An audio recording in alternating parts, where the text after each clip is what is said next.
Atualmente, no conflito entre Israel e o Hamas e também no embate da Rússia contra a Ucrânia, quantas versões têm sido apresentadas ao mundo?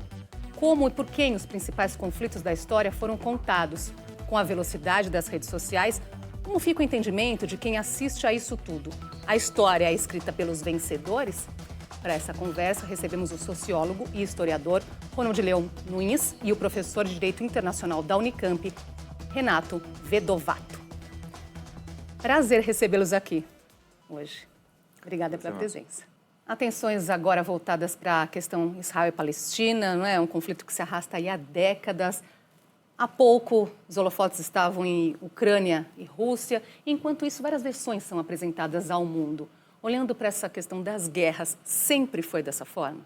A guerra não é simplesmente um enfrentamento físico, mas também uma batalha de ideias, de narrativas, de construções ideológicas. Nesse sentido, a propaganda de guerra sempre cumpriu um papel tão importante, tão estratégico quanto as próprias operações no campo de batalha. Por quê?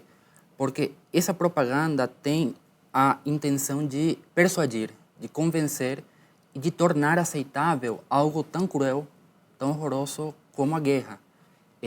Ela busca mobilizar milhares, talvez milhões de pessoas para matar ou para morrerem por uma determinada causa. Então, nesse sentido, há sempre tantas versões quanto interesses envolvidos. Por exemplo, a grande mídia no Brasil e no mundo ocidental está claramente alinhada com a propaganda de guerra israelense.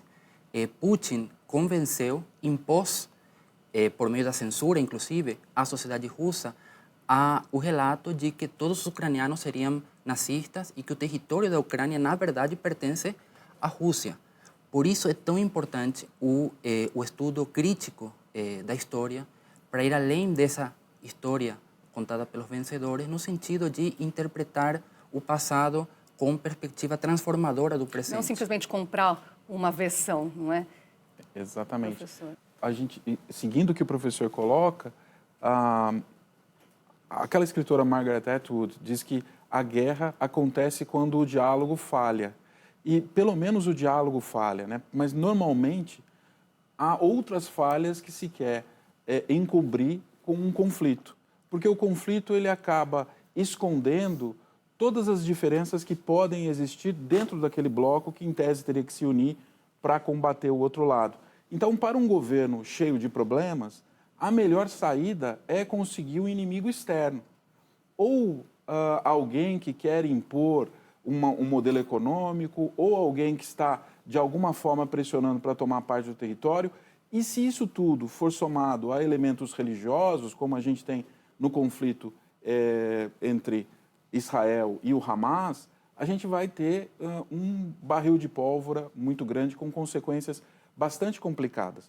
E quem sofre nisso tudo é a população, especialmente se a gente olhar a população de Gaza ou se a gente olhar a população da Ucrânia, mesmo a população russa e a população israelense, a gente vai perceber o quanto esse povo, esses povos estão enfrentando de dissabores. Sim. E quem assiste a isso tudo, né, como vocês colocaram, sempre vão existir várias versões. Como saber quem está com a razão? Eu acho que para entendermos isso é necessário também pensarmos o próprio conceito da guerra. Tem um conceito importante de von Clausewitz, que foi um teórico militar prussiano do século XIX, e ele diz que a guerra é a continuação da política por outros meios, os meios da violência. Isso significa que não há como separar a guerra da política. A guerra sempre expressa o máximo de acirramento das contradições entre Estados e uma continuação extrema da política das elites que controlam esses Estados. Daí que não há daí essa disputa de versões e daí que não há um relato único e muito menos isento. Por exemplo, e sempre há um contexto histórico. Eu vejo a grande mídia noticiando os ataques de Israel a Gaza, por exemplo, e falam de primeiro dia de guerra, segundo, quinto, 16º dia de guerra, como se o conflito tivesse começado no dia 7 de outubro, quando, na verdade, o que acontece é uma continuação de um processo que leva, no mínimo, 75 anos, que começou com a ocupação de Israel dos territórios palestinos. Então, nesse sentido, eu acho que sempre, o fato de não existir um discurso isento também não significa que não há verdade, não há uma justiça histórica. Importante nesse tema que você levantou, eu vejo a imprensa livre. O papel da imprensa livre e o papel de pessoas que são especializadas em determinadas áreas. Então, por exemplo, uma imprensa livre consegue trazer à tona os fatos. E, a partir desses fatos, alguém da minha área, o direito, pode verificar o que o Hamas fez no dia 7 de outubro foi um crime ao matar inúmeras pessoas, ao invadir e atacar pessoas civis. E a reação de Israel também não é de acordo com o direito internacional. Então, se a gente tiver condições de garantir uma imprensa livre e garantir que pessoas que coloquem a sua opinião dentro do seu conhecimento não sejam atacados, porque muitas vezes, quando você coloca um ponto de vista, imaginando alguém lá na Rússia dizendo que o ataque à Ucrânia não faz sentido, porque a Ucrânia foi reconhecida como um país independente pela própria Rússia depois depois do fim da União Soviética, esse alguém provavelmente seria chamado de um inimigo do Estado. Então, ficar atento a essas falas que são ou messiânicas, ou discurso do ódio, ou esses contextos todos que nos trazem a colocação de um inimigo. E facilita muito a gente conseguir chegar perto da verdade. Talvez a gente não consiga chegar à verdade, mas quanto mais perto a gente conseguir, melhor. Sim. Agora, Ronald, você é um estudioso da guerra contra o Paraguai, até aqui o tema do seu novo livro, A Guerra contra o Paraguai em Debate. Esse aqui é um bom exemplo, não é? Dessas narrativas que perduram até hoje. Exatamente, no sentido de que não é um fenômeno novo. A propaganda de guerra sempre atuou nesse sentido. No caso da guerra contra o Paraguai, que é assim que nós conhecemos esse conflito no meu país, a invasão que dizimou 70% da população total foi justificada e foi apresentada como uma cruzada entre a civilização e a barbárie, exatamente construindo o que chamaríamos hoje um discurso de ódio, desumanizando o povo paraguaio. E há um paralelo nesse sentido com os ataques de Israel a Gaza neste momento. Por exemplo, o ministro da Defesa de Israel declarou que chamou os palestinos de animais humanos. Animais humanos. O presidente de Israel falou que não existem palestinos inocentes. E o ministro das Finanças do Estado de Israel falou que simplesmente não existe um povo palestino. Não há história palestina. Não há uma língua palestina. Então, quando você, seja no século XIX, fala da civilização contra a barbárie, ou no século XXI, agora que estamos assistindo ao vivo, nos nossos celulares, esse conflito, e houve discursos, animais humanos, um povo sem história, etc., nós temos que identificar claramente aí um discurso de ódio, de extermínio, e que certamente nós não podemos aceitar, não podemos naturalizar isso, não podemos relativizar isso. Quando a gente fala em barbárie, aí vale lembrar que até as guerras têm regras, não é? Então, colocar em risco vida de civis, por exemplo, Sim. É proibido, nunca deveria acontecer. Viola o direito internacional humanitário. Então, colocar como alvo quem não está em combate é claramente uma violação do direito internacional humanitário. Então, nesse sentido, a gente consegue olhar fatos que ocorrem e, a partir desses fatos, identificar que a conduta está contrária ao direito.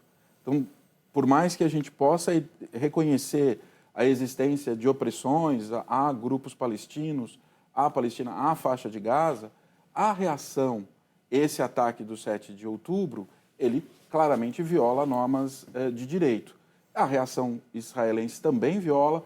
A mesma coisa acontece quando, por exemplo, na cidade de Bucha, na Ucrânia, a gente vê pessoas com as mãos amarradas às costas, os corpos dessas pessoas com um tiro na nuca. Então, são pessoas que não estavam combatendo, mãos amarradas às costas, foram mortas. Esses elementos são mais facilmente identificáveis quando a gente tira aquela fumaça, que é a fumaça do discurso do ódio. Essa fumaça do discurso do ódio é que vai fazer o nós contra eles.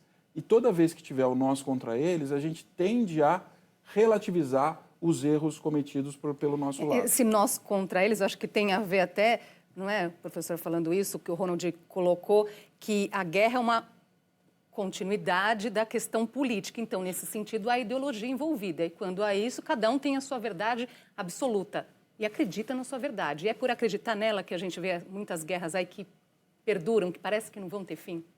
Por mais que exista uma guerra de ideias e de relatos, versões, isso não significa que não há uma verdade, ou que não há justiça histórica, ou que cada um tem sua verdade. Quando nós falamos de ocupação, de expulsão de um povo, limpeza étnica, sempre há um lado certo e outro errado. Quando falamos que a continuação da política, nós temos que entender o contexto histórico e a política que precedeu a esse conflito, e não simplesmente ficar na superficialidade. Mas sim, sempre há guerra de versões, mas não significa que não há uma... Que não existe uma verdade. Que não existe uma verdade. No caso do conflito Israel-Hamas ou Israel-Palestina, a gente tem uma investigação do Tribunal Penal Internacional, que, por acaso, também fica na Haia, na Holanda, assim como a Corte Internacional de Justiça. E essa investigação, em cima dos ataques de 2014, determinou o indiciamento não só de pessoas por parte de Israel, mas determinou o indiciamento do Fatah e do Hamas. Então, a gente vê que existe um cenário talvez um pouco mais complexo na questão que a gente vê agora recentemente do conflito Israel-Hamas do que o conflito Rússia-Ucrânia. Como se dá a compreensão de uma guerra quando a principal fonte de informação é a rede social? Quem responde é o professor de comunicação digital da ECA, USP, Luli Hadfarer. Há mais ou menos um século que dizem que na guerra a primeira vítima é a verdade. E numa guerra mediada por mídias sociais, isso é mais verdade do que nunca. Por quê? Porque hoje em dia todo mundo consome a maior parte da sua informação por mídias sociais através dos telefones nos seus bolsos. E qual é o maior problema disso? O maior problema disso é que o ambiente da mídia social não é um ambiente de informação, não é um ambiente de educação, é um ambiente de entretenimento. E para ficar entretido, que quer dizer manter dentro, entreter, eu preciso dar para o indivíduo aquilo que é o equivalente à comida junk de informação, que é aquilo que apela para os meus sentidos mais primitivos. Então todo mundo corre para agradar a mídia social. E na mídia social corre todo tipo de desinformação. Porque a desinformação choca, porque a desinformação move e porque a desinformação é muito lucrativa. E como é que você resolve isso? Você resolve isso do jeito mais difícil e mais trabalhoso que existe, que é através de muito, muito trabalho. E ninguém está disposto a ter trabalho num ambiente de cultura de entretenimento. Na verdade, é a primeira vítima, como diz o Luli, professor, e esse papel das redes sociais, para muitas vezes cai na desinformação num discurso raso. Concordo plenamente, porque se lá no passado a gente estaria naquela posição do homo videns, do Giovanni Sartori, a pessoa que senta em frente à TV, assiste passivamente o que está ali acontecendo, e eventualmente aparecem informações falsas aqui ou ali, o potencial de disseminação de informações falsas através das redes sociais, quando você consegue se colocar como protagonista e até pensando em como você vai ajudar aquele que tem a mesma ideologia que você, mesmo que ele tenha cometido as mais bárbaras atrocidades, isso potencializa sobremaneira o ódio e coloca a verdade, talvez, na zona do rebaixamento, se a gente estivesse no Campeonato Brasileiro. Mas, certamente, o que a gente vê nas redes sociais é um descompromisso com a verdade. Fazer uma pausinha aqui, a gente já retoma desse ponto e a gente volta já.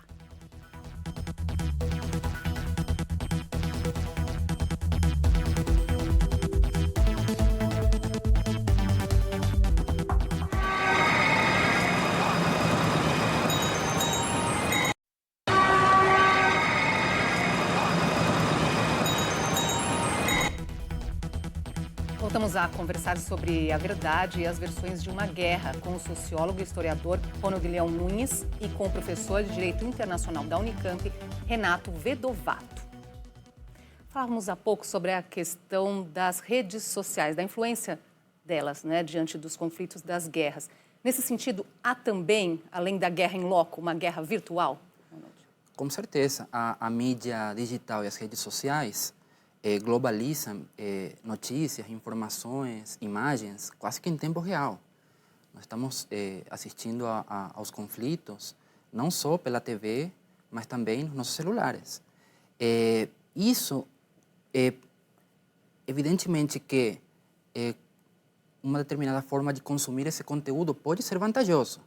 Agora, ao mesmo tempo, sabemos que isso também pode ser fonte de manipulação, de desinformação. Devemos exercitar o pensamento crítico, a análise crítica das informações e da história para poder realmente se posicionar. Mas certamente existe também uma batalha no terreno das redes sociais. Uma batalha que, meio a tudo isso, temos que lidar, além da barbárie toda, com fake news, não é?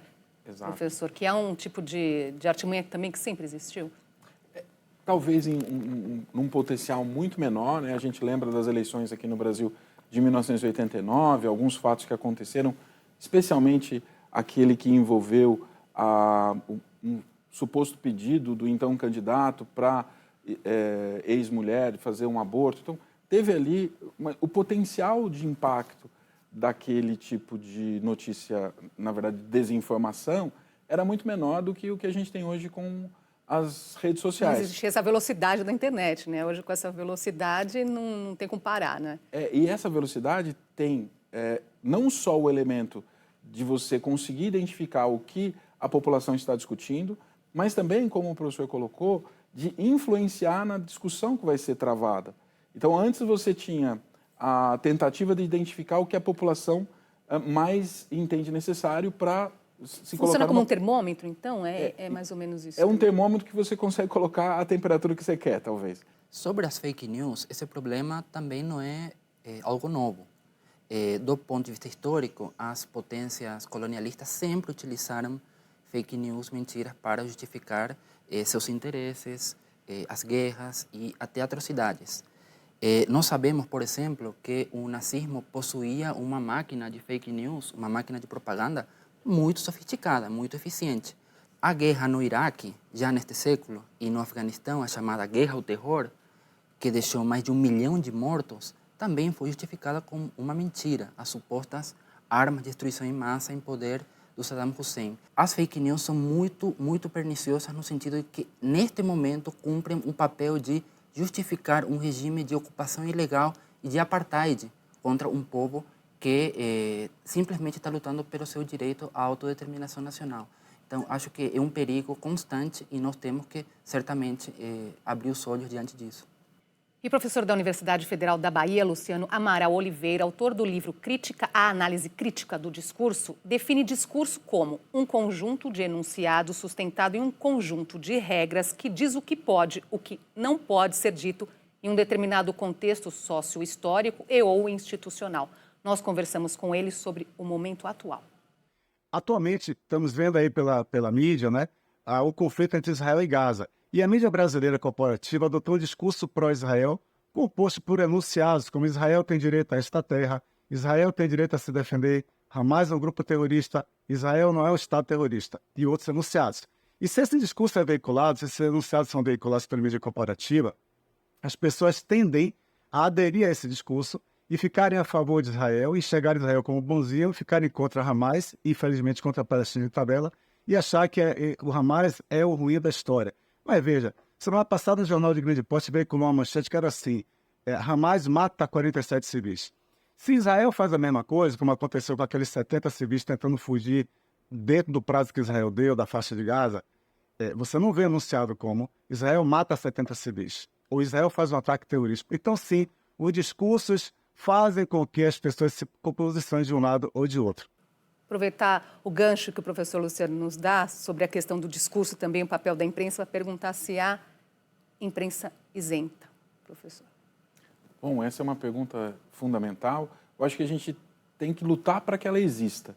E o Estado tem que ter esses instrumentos que garantam essa existência.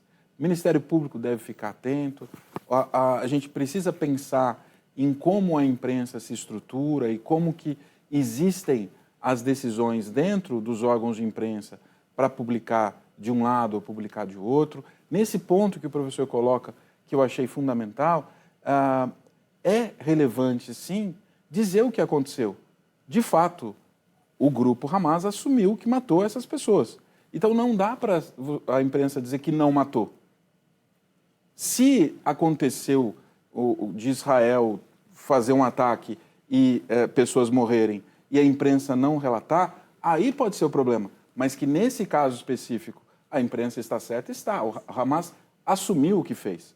Então, acho que é importante a gente pensar na imprensa livre e identificar quando ela está agindo de forma livre, mesmo que seja contra as nossas intenções. Eu acredito que há jornalismo sério, que apura os fatos, que busca apresentar mais de um ponto de vista.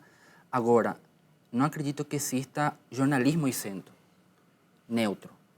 Por quê? Porque, do ponto de vista individual, o jornalista é um ser humano que, afinal, atua de acordo com suas próprias convicções, valores, tem suas preferências e suas antipatias políticas. Do ponto de vista empresarial, nós sabemos que a grande mídia está controlada por grandes e poderosos conglomerados e, naturalmente, vai expressar e transmitir a análise, os valores e os interesses das elites da sociedade. Mas não é só um problema da grande mídia. Também a imprensa alternativa, ou até de esquerda, também tem um viés, informa e analisa de acordo com suas convicções. E não há problema nenhum em reconhecer isso. Eu acho que, pelo contrário, é honesto reconhecer que existem posicionamentos, existe um viés. O problema e a diferença está em quê? Em qual modelo de sociedade e em quais causas são defendidas pelos distintos veículos de imprensa. E depois, quando passa o calor da situação, o calor do momento, há o registro dessa história. Então, há uma verdade histórica. Quem vai escrever os livros são seres humanos também, que têm emoção, que têm convicção. É possível, então, eles abandonarem essa concepção de mundo para fazer o registro, professor? Como funciona? Então, além da imprensa livre, que vai relatar o fato naquele momento, a gente precisa de uma academia livre.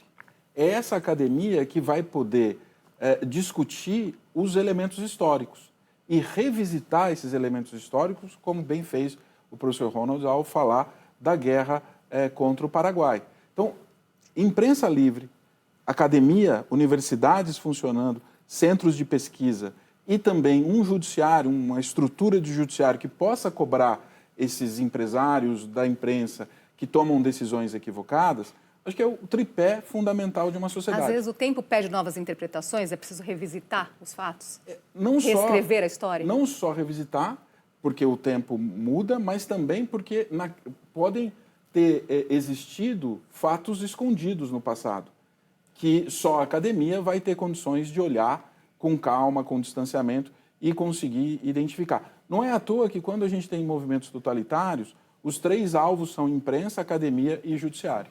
A conversa iria longe aqui, eu tenho mais várias perguntas para fazer. Estamos chegando ao final. Para concluir, último recado. Todo cientista social, o historiador, tem a obrigação de embasar suas conclusões em fatos e em fontes. Ele tem que apurar esses dados com rigor crítico, mas não podemos dizer que exista uma historiografia, uma imparcialidade histórica na interpretação dos fatos. Porque desde a escolha do tema de pesquisa, o recorte, a seleção das fontes, dos dados, o historiador, a historiadora atua também influenciada por essas convicções, pelas suas próprias representações da realidade, por essa visão de mundo. Agora, é evidente que o historiador deve ser fiel aos fatos. Por exemplo, a Batalha de Tuiuti, uma das principais da América Latina, aconteceu no dia 24 de maio de 1866. Isso é fato. Isso é objetivo. Agora, a interpretação do contexto e da consequência desse fato será necessariamente uma análise subjetiva. Por isso que tem historiadores e analistas que, na sociedade, reforçam ideias conservadoras e tem outros historiadores e cientistas sociais que analisam o passado de acordo com uma perspectiva transformadora e do ponto de vista também dos oprimidos, dos explorados e dos povos que estão lutando atualmente, como na Palestina, pela sua autodeterminação nacional. Mas sempre existirá um viés e isso é natural e a honestidade intelectual exige assumir qual linha de pensamento você está assumindo. Professor, vou te pedir um recadinho final para quem está nos assistindo de como se aproximar mais, então, da verdade. Bom, Uma verdade. nesse ponto da gente estar como não só telespectador, mas agente nessa discussão, por conta das redes sociais, todos nós temos responsabilidades. Não dá mais para terceirizar a história para alguém nos contar. Nós temos que agir para identificar qual é a história que está acontecendo e nos desapegar dos pontos de partida que nós temos, até para questionar aqueles que estão querendo nos levar para o lado deles, sem que nós pensemos muito. O trabalho, e aí lembrando aqui do professor da ECA, é muito grande, porque afinal de contas a gente estaria misturando um momento de lazer com um momento de trabalho. Mas acho que é isso que a gente vai ter que fazer, porque as redes sociais entraram tanto na nossa vida que estão não só no entretenimento, mas também no trabalho e especialmente no nosso futuro. Precisamos ouvir todos os lados também, não é, professor? Exato. Obrigada. Até uma próxima oportunidade. Obrigado, Obrigada. Andressa. Até uma Audiência. próxima. Muito obrigado, foi ótimo. Obrigado. A Opinião fica por aqui. Acompanhe nosso podcast, nosso canal no YouTube. Obrigada pela sua companhia. Até a próxima.